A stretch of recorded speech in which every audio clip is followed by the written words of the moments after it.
I need to make this video because I'm fucking paranoid as shit. Z1 midweight clutch with Z1 midweight flywheel with a JWT clutch and a Z-Speed heavy duty CSC. This is with the clutch pedal pressed in. That's basically nothing, but when I take it out, that's the different story. Foot out.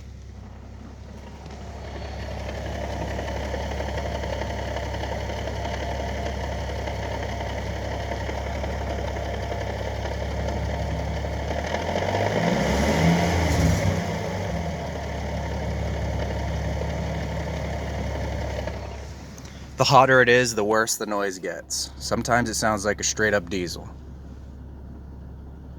Can someone help me out here?